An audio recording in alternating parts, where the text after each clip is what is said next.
Hello viewers, আসসালামু আলাইকুম। Accounting সুপ্রিমেসির পক্ষ থেকে আমি মোহাম্মদ শাফায়েত হোসেন শিফাত আছি আপনাদের সাথে। আজকে আমরা দৃশ্যমান এবং অদৃশ্যমান সম্পদের হিসাব রক্ষণের যে ক্লাস, সেটার দ্বিতীয় ক্লাসটা করব। আমরা অবচয়ের পদ্ধতিগুলো শিখছিলাম, মানে দৃশ্যমান সম্পত্তিকে কিভাবে অবচয়ে নিয়ে আসা যায় সেগুলো। যে বর্ষ সংখ্যার সমষ্টি পদ্ধতি, বর্ষ সংখ্যার সমষ্টি পদ্ধতিতে কিভাবে একটি দীর্ঘস্থায়ী মানে দৃশ্যমান সম্পদের অবচয়ের হিসাব করা যায়। সো বর্ষ সংখ্যার সমষ্টি কথাটির মধ্যেই আমরা একটি হিন্ট পেয়ে যাই যে এটা আসলে কীভাবে করতে হবে। বর্ষ সংখ্যা মানে হচ্ছে একটি মেশিনারিজ বা একটা ইকুইপমেন্ট যত বছর আয়ুষ্কাল থাকবে, মানে কার্যকরী আয়ুষ্কাল, সেটার যে সমষ্টি মানে যোগফল, সেটাকে নিয়েই বর্ষ সংখ্যার সমষ্টি পদ্ধতি কাজ করে। সো বর্ষ সংখ্যার সমষ্টি নির্ণয়ের জন্য এখানে সুন্দর একটি সূত্র আছে, যেটা এখানে স্পষ্ট করে দেওয়া আছে। আপনারা দেখুন 1 নম্বরেই যে n into n+1 first bracket divided by কত 2। এখানে n দিয়ে কি দেওয়া হয়েছে? মোট আনুমানিক আয়ুষ্কাল। n দিয়ে কি? মোট আনুমানিক আয়ুষ্কাল। এখানে বর্ষ সংখ্যার সমষ্টি নির্ণয়ের সূত্র মেন হচ্ছে এইটা। আর অবচয়ের সূত্র কিভাবে করে? প্রথম বছরের অবচয়ের জন্য n-0 ডিভাইডেড বাই বর্ষ সংখ্যার সমষ্টি, অর্থাৎ 1 নম্বরে যে সূত্রটার ফলাফল থাকবে সেটা। আবার দ্বিতীয় বছরে কি হবে? n-1, কারণ প্রথম বছরের অবচয়টা দ্বিতীয় বছর থেকে বাদ দিয়ে দিতে হবে। আবার নিচে বর্ষ সংখ্যার সমষ্টি। এভাবে করে তৃতীয় বছর হলে n-2, চতুর্থ বছর হলে n-3, এভাবে যাবে। আর এর সাথে কি মাল্টিপ্লাই, গুণ হয়ে যাবে মোট ক্রয় মূল্য মাইনাস ভগ্নাবশেষ মূল্য, তাহলেই অবশ্যই বের হবে। আসলে সূত্রের মাধ্যমে এভাবে করতে গেলে আমাদের মাথা গরম হয়ে যাবে। আমরা সরাসরি একটা অঙ্কে যাওয়ার চেষ্টা করি।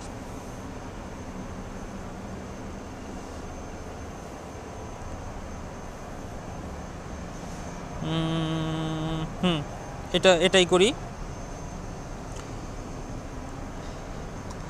ধরে নিন একটি কি বলবো, বিল্ডিং না, ধরে নিন একটা বড় কলকব্জা বা একটা যন্ত্রপাতি, যার আনুমানিক আয়ুষ্কাল হচ্ছে 5 বছর। কথাগুলি মনে রাখুন, আনুমানিক আয়ুষ্কাল হচ্ছে 5 বছর, যার ক্রয় মূল্য হচ্ছে 13,000 টাকা এবং 5 বছর আয়ুষ্কাল শেষে তার ভগ্নাবশেষ মূল্য বা বিক্রয় মূল্য কত? 1,000 টাকা। সেটা হচ্ছে 5 বছর পরে। ঠিক আছে, এখন আমাদেরকে করতে বলা হলো কি, বর্ষ সংখ্যার সমষ্টি পদ্ধতিতে কী করো, এই ইকুইপমেন্টটির বা এই যে কলকব্জাটির অবচয় নির্ণয় করো। তো এখন আমরা কি করব? প্রথমে বর্ষ সংখ্যার সমষ্টিটা বের করব। বর্ষ সংখ্যার সমষ্টির সূত্র কি?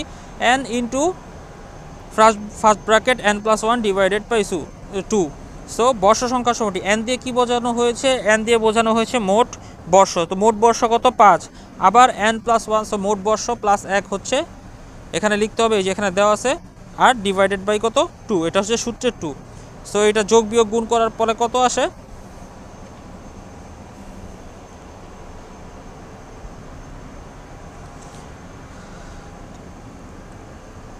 5 আর 1 6, 5 6 30, 30কে 2 দিয়ে ভাগ করলে হয় 15। আচ্ছা, তো বর্ষ সংখ্যার সমষ্টির এখানে কত?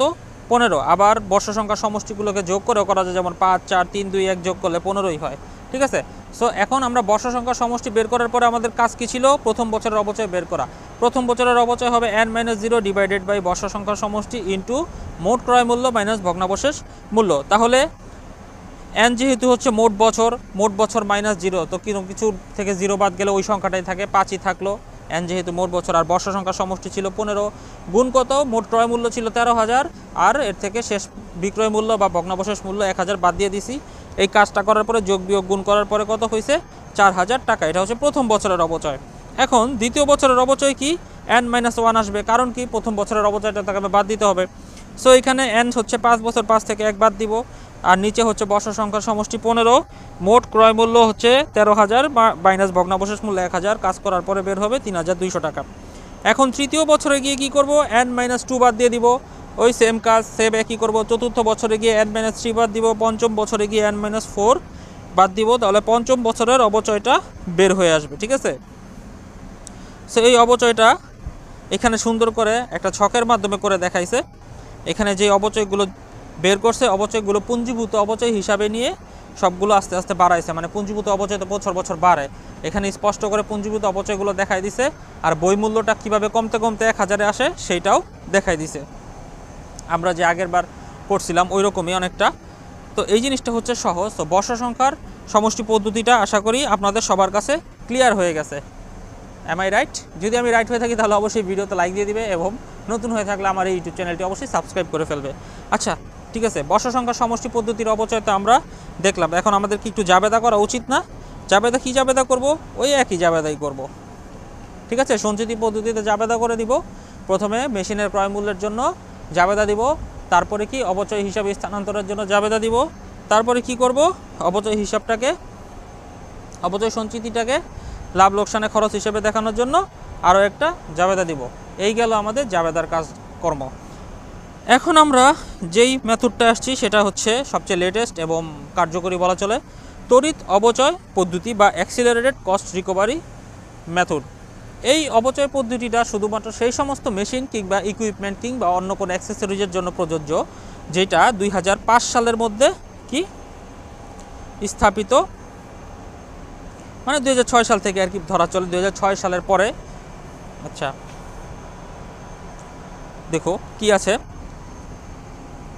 1981 সালে আমেরিকার প্রথমে পদ্ধতি চালু হয়। বাংলাদেশে আয়কর অধ্যাদেশে 3য় তফসিলের 7ম অনুচ্ছেদে বলা হয় যে বাংলাদেশে পূর্বে ব্যবহৃত হয়নি এমন যন্ত্রপাতি ও কলকবজা যা 1977 সালের 1 জুলাই হতে 30 জুন 2005 সালের মধ্যে স্থাপিত। এমন কলকবজা যেগুলো বাংলাদেশে আগে কখনো ব্যবহার করা হয় নাই, কিন্তু এই সাল থেকে এই সালের মধ্যেই ওগুলো প্রথমবারের মতো বাংলাদেশে আসছে। সেই সব ক্ষেত্রে তড়িৎ অবচয় ভাতা প্রকৃত মূল্যের 100% বাণিজ্যিক উৎপাদন শুরুর বছর অনুমোদিত হবে। অর্থাৎ এই পেঁচানো কথাটার মূল সারমর্ম এইটাই, যেই ইকুইপমেন্টগুলো বাংলাদেশে ওই মানে নির্ধারিত সময়ের মধ্যে আসছে, ওই যে 1977 সাল থেকে 2005 সালের মধ্যে যেই যন্ত্রপাতিগুলো আসছে, এগুলোর অবচয় মূল্য 100%ই অবচয়যোগ্য হবে এবং কিভাবে ধরতে হবে অবচয়ের হার সেই সম্পর্কে একটা স্পষ্ট দিক নির্দেশনা সরকার দিয়ে দিচ্ছে যে এই হারেই অবচয় ধরতে হবে। এই পদ্ধতিতে কি হয়, 3 বছর, 5 বছর এবং 10 বছরের সম্পত্তির ক্ষেত্রে অবচয়ের হার এইভাবে ধরা হয়। ধরা যাক ওই সময়ের মধ্যে একটা ইকুইপমেন্ট আনা হয়েছে যেটার কার্যকারিতা ছিল মাত্র 3 বছর, শুধুমাত্র 3 বছরে ওইটা শেষ হয়ে যাবে। সো ওই যন্ত্রপাতির ক্ষেত্রে কি হবে, প্রথম বছরে 25%, দ্বিতীয় বছর 38%, তৃতীয় বছর 37% ধরা হবে। হিসাব করে দেখো 100%, পুরো মোট মূল্যটাই অবচয় হিসাবে বের হয়ে যাবে। আবার দেখো যেই সম্পত্তিটা ওই সময় আনা হয়েছে কিন্তু ওইটা 5 বছর কার্যক্রম ছিল, সো ওইটার অবচয় ধরবে প্রথম বছর 15%, পরের বছর 22%, পরের 3 বছর 21% করে স্পষ্ট দেওয়া আছে। আবার ধরো ওই সময় এমন একটা সম্পত্তি আছে যেটা 10 বছর কর্মক্ষম থাকবে, সো 10 বছর যেই কর্মক্ষম থাকবে, সো ওই 10 বছরের জন্য অবচয় কোন বছর কত হারে ধরবে সেটাও দেওয়া আছে। প্রথম বছর এই যে 8%, দ্বিতীয় বছর 14%, তৃতীয় বছর 12%, এইভাবে কি হবে ওই সম্পত্তিগুলোর উপরে অবচয় ধার্য করা হবে এবং এটা স্পষ্ট ফিক্সড রেট। তাই এই রেটগুলো আমাদেরকে মুখস্থ করে ফেলতে হবে এবং জানাটা জরুরি। এই প্রশ্ন যদি আসে পরীক্ষায় অবশ্যই এই রেট নিয়েই করতে হবে আমাকে। এখানে একটা উদাহরণ দেওয়া আছে, সেটা কি দেখো, 5 বছরের শতকরা হারের ভিত্তিতে একটি সম্পত্তির অবচয় কি করো দেখাও। আচ্ছা ধরো বাংলাদেশে ওই সম্পত্তিটা প্রথমবারের মতো, ধরো তুমি ওই 1977 থেকে 2005 সালের মধ্যে একটা ব্যবসা শুরু করছো, ওই সম্পত্তিটা কি করছো তুমি 13,000 টাকা দিয়ে কিনছিলা। এখন তোমার অবচয় দেখাইতে হবে। কিভাবে অবচয় দেখাবা, ওই যে প্রথম বছর হচ্ছে 13,000 টাকাতে কিনছিলা, প্রথম বছরের হার কত 15%, দ্বিতীয় বছর 22%, তৃতীয় বছর 21%। ওইটা কই পাইছো হারগুলা, এই যে সরকার নির্ধারিত করে দিচ্ছে যে 5 বছর যদি সম্পত্তিটা চালাও মানে ইকুইপমেন্টটা ব্যবহার করো এই রেটে ধরবা, যদি 10 বছর করো এই রেটে ধরবা, আর যদি 3 বছর চালাও তাহলে এই রেটে অবচয় ধরবা। আর দেখা যাবে কি বছর শেষে এটা 100% মূল্যটাই অবচয় খরচ হিসেবে তুমি দেখাইতে পারবা তোমার হিসাব বইতে। আশা করি বুঝতে পেরেছো। অবচয়ের জন্য জাবেদা সেম টু সেম আগের মতোই দিয়ে দিবে, কোনো ঝামেলা নাই। আচ্ছা ঠিক আছে, আমরা এখন কি শিখলাম, একটা হচ্ছে বর্ষ সংখ্যার সমষ্টি পদ্ধতি, আরেকটা হচ্ছে তড়িৎ, এই যে এটা কি বলে, তড়িৎ অবচয় পদ্ধতি বা accelerated cost recovery method. So এখন আমরা শিখবো আরও একটি গুরুত্বপূর্ণ মেথড, যেটি হচ্ছে যন্ত্র ঘন্টা হার পদ্ধতি বা মেশিন আওয়ার রেট মেথড। যন্ত্র ঘন্টা হার পদ্ধতি শুনে আতঙ্কিত হবার কিছু নাই, এটাও একটা সাধারণ মেথড বা পদ্ধতি অন্যান্য অবচয় পদ্ধতির মতোই। তো আমরা এখন যেটা করব সেটা হচ্ছে মেশিন হাওয়ার রেট, যে মেথডের মধ্যে অবচয় ধার্য করা হয় সেই জিনিসটা আমরা শেখার চেষ্টা করব। এখানে স্পষ্ট যেটা দেওয়া আছে সেটা হচ্ছে যন্ত্র ঘন্টা হার পদ্ধতিতে কোনো সম্পত্তির অবচয় নির্ণয়ের জন্য তার মোট যে আয়ুষ্কালকে মোট যন্ত্র ঘন্টা দ্বারা প্রকাশ করা হয়। সাপোজ একটা মেশিনের আয়ুষ্কাল হচ্ছে 10 বছর, সো এই 10 বছরে সে কত ঘন্টা চলছে সেটাই এখানে এভাবে বের করে নিতে হয়। আচ্ছা তারপরে কি করতে হয়, সম্পত্তির মূল্য থেকে তার ভগ্নাবশেষ মূল্য বাদ দিয়ে যেই মূল্যটা পাওয়া যায় সেইটাকে মোট যন্ত্র ঘন্টা দ্বারা ভাগ করে প্রতি ঘন্টার অপচয় নির্ণয় করা হয়। আচ্ছা, আবার এই প্রতি ঘন্টার অপচয়ের সাথে যন্ত্র ঘন্টা গুণ করে ওই বছরের অপচয় নির্ণয় করা হয়। আচ্ছা, অনেক কিছু লেখা আছে তাই না, মাথার উপর দিয়ে যেতেছে, কোনো প্যারা নাই। চলো অঙ্কে চলে যাই। সূত্রটা কি? বার্ষিক অপচয় নির্ণয়ের সূত্রটা হচ্ছে মোট ব্যয় থেকে ভগ্নাবশেষ মূল্যটা বাদ দিবে ইন্টু মোট ব্যবহৃত যন্ত্র ঘন্টা ডিভাইডেড বাই মোট যন্ত্র ঘন্টা। সো মোট যন্ত্র ঘন্টা আর ব্যবহৃত যন্ত্র ঘন্টা কিন্তু আলাদা। আর বার্ষিক অপচয় নির্ণয় সূত্র হচ্ছে ব্যয় থেকে ভগ্নাবশেষ মূল্য বাদ দিব ইন্টু ব্যবহৃত যন্ত্র ঘন্টা বাই মোট যন্ত্র ঘন্টা। তো এই জিনিসগুলো কীভাবে বের করে একটা অঙ্কের মাধ্যমে না দেখলে এটা কখনোই আমাদের কাছে পরিষ্কার হবে না। চলুন অঙ্কে চলে যাই।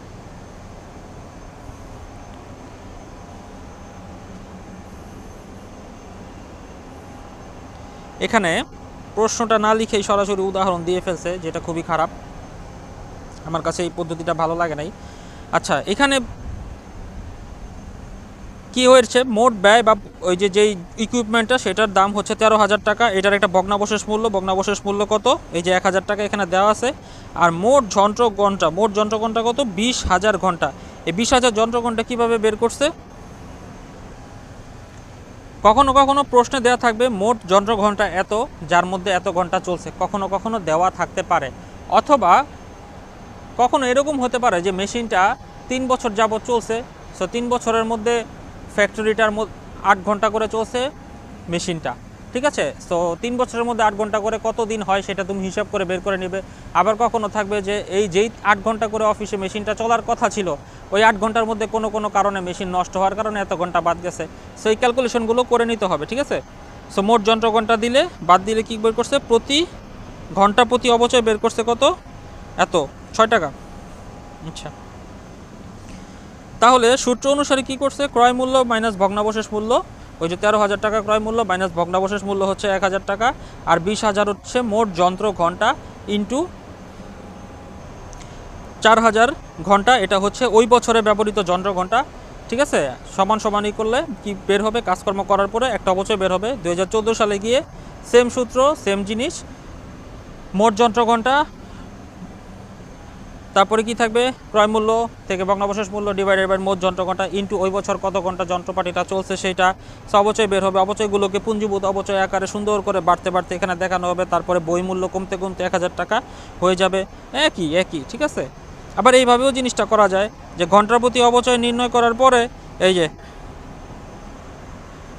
অবচয় নির্ণয় করছে কিভাবে, মোট যেই কর্মঘণ্টা আছে 4,000, 5,000, এই যে 5,000, 25, এগুলি কিন্তু ওই যে এক বছর মানে ওই বছরে 2013 সালে কত ঘন্টা চলছে, 2014 সালে কত ঘন্টা চলছে, 2015 সালে কত ঘন্টা চলছে, সেইটা ইন্টু অবচয়ের হার দিলেও এইভাবে বের করা যাবে। আশা করি আমরা বুঝাইতে পারছি। আবারও আরেকটু ক্ল্যারিফাই করি, মানে ডিক্লেয়ার করি জিনিসটা কীরকম। একটা মেশিন ধরো 5 বছর চলবে, তো 5 বছরের মধ্যে প্রতি বছর, ঠিক আছে, প্রতি বছর ধরো প্রতিদিন 8 ঘন্টা করে মেশিনটা চলবে। এটা হচ্ছে সাধারণ একটা হিসাব। ধরো প্রশ্নে লিখে দিচ্ছে সাপ্লাই চলবে, বা কখনো কখনো ডাইরেক্ট লেখা থাকবে যে ওই বছরে 20 ঘন্টা চলছে, অমুক বছরে 20 ঘন্টা তো না, আরও বেশি হবে, ওই সময়ে ওই বছরে চলছে 10,000 ঘন্টা, 2014 সালে চলছে 15,000 ঘন্টা, 2016 সালে চলছে 3,000 ঘন্টা। সো এরকম স্পেসিফিক্যালি ঘন্টা লেখা থাকলে তার আমার ঘন্টা বের করার দরকার নেই। যদি ঘন্টা বের না করা থাকে তাহলে আমাকে কি করতে হবে, ঘন্টা বের করে নিতে হবে। তো ঘন্টাগুলি দেওয়া থাকলে আমাদের জন্য খুবই সহজ, একদম ইজি। আর মোট ঘন্টা থেকে কি করব, এই পাশে যে কার্যকরী ঘন্টা আছে ওইটা গুণ করে নিব, তাহলে অবচয়গুলো বের হবে। এই তো গেল যন্ত্র ঘন্টা হার পদ্ধতি, কিভাবে যন্ত্র ঘন্টার সাহায্যে অবচয় নির্ণয় করা যায়। আচ্ছা, এখন আসি কি উৎপাদন একক পদ্ধতি। এটাও যন্ত্র ঘন্টার মতোই জনপ্রিয় একটা অবচয় পদ্ধতি। সেইটার মাধ্যমে কি করতে হয়, এতক্ষণ আমরা যে মেশিনটা যত ঘন্টা চলছে ওইটার দ্বারা অবচয় ধরছে, আর এখন আমরা কি করব, মেশিন দ্বারা কত কিছু উৎপাদন হয়েছে, মানে প্রতি বছরে কত একক উৎপাদন হয়েছে, আর প্রতি যেই মানে কি বলে এটাকে, মোট জীবনকালে কত ঘন্টা মানে কত প্রোডাক্ট সে বানাইতে পারছে। ধরো একটা চিপসের মেশিন 5 বছর চলে, সো 5 বছরে সে 1 লক্ষ প্যাকেট চিপস উৎপাদন করতে পারে, কিন্তু এর মধ্যে প্রথম বছরে পারে 20,000 প্যাকেট উৎপাদন করতে, দ্বিতীয় বছরে পারে 15,000 প্যাকেট উৎপাদন করতে, তৃতীয় বছরে পারে 10,000 প্যাকেট উৎপাদন করতে, চতুর্থ বছরে সে পারে 8,000 প্যাকেট উৎপাদন করতে, এভাবে কম বেশি উৎপাদন করতে পারে। আর সে 5 বছরে মোট 1 লক্ষ পিস চিপস উৎপাদন করতে পারে। সো এই যে এত পিস উৎপাদন করতে পারে, এই পিস যে এককটা, এই এককটাকে নিয়েই আমাদের হচ্ছে উৎপাদন একক পদ্ধতিতে অপচয় নির্ণয়ে কাজ করে থাকে। সেটা চিপসের একক হতে পারে, সেটা জুসের একক হতে পারে, সেইটা একটা জিন্স প্যান্ট হতে পারে, সেটা একটা গেঞ্জির পিস হতে পারে। তো সব কিছু যে কোনো এককই হতে পারে। চলো আমরা একটা অঙ্কের মাধ্যমে যাই। সূত্রটা অনেকটা ওই যন্ত্র ঘন্টা হার পদ্ধতির মতোই, মোট ব্যয় মাইনাস ভগ্নাবশেষ মূল্য, এই মূল্যগুলো সবসময় থাকবে আমাদের অবচয়ের অঙ্কে। তারপরে থাকবে নিচে মোট প্রত্যাশিত একক, আর নিচে এই সাইডে কি থাকবে, বার্ষিক উৎপাদন, মানে ওই বছরের জন্য, নির্দিষ্ট বছরের জন্য। এই যে সেম টু সেম 2013 সালে ওই মোট ব্যয় ছিল এত টাকা, আর এই যে এখানে কাজকর্মগুলি করছে 1 লক্ষ হচ্ছে 1 লক্ষ পিস। এই যে নিচের যে 1 লক্ষ, এটা হচ্ছে মোট 5 বছরে ধরো 1 লক্ষ পিস চিপসে উৎপাদন করছে, ইন্টু ওই বছরে কয় প্যাকেট, 20,000 প্যাকেট। তাহলে এই যে গুণ করে কাজ করার পরে অবচয় বের হবে। একটা জিনিস অবশ্যই খেয়াল রাখবে, সেটা হচ্ছে যে এইখানে টাকার সাথে উৎপাদন এককের কাজ হয়। এটা নিয়ে কনফিউজ বা মাথা ব্যথার কোনো কারণে বলতে পারো আরে উপরে তো হচ্ছে 13,000 ইন্টু 1,000 টাকার সাথে, আর নিচে গিয়ে আসলো যে পিসের সাথে, এটা কি হয়? হ্যাঁ, এইভাবেই হয়, এই অঙ্কের নিয়মই এটা। আবার যন্ত্র ঘন্টা হারেও কিন্তু একই অবস্থা, যে টাকার সাথে ঘন্টার হিসাবটা মিলিয়ে অবচয় করতে হতে, এই অঙ্কের নিয়মই এটা। সো এটা নিয়ে মাথা ব্যথা বা চিন্তা করার কোনো কারণ নাই। আশা করি তোমরা এই দুইটাও বুঝতে পারছো। এর মাধ্যমে আমি তোমাদেরকে দৃশ্যমান সম্পত্তির যে হিসাব রক্ষণের পদ্ধতিগুলো আছে সেটা সম্পর্কে আমি একটি স্পষ্ট ধারণা দিতে পেরেছি বলে আমি বিশ্বাস করি। আজকের ভিডিও পর্যন্তই। ভালো থাকবে সবাই। পরবর্তী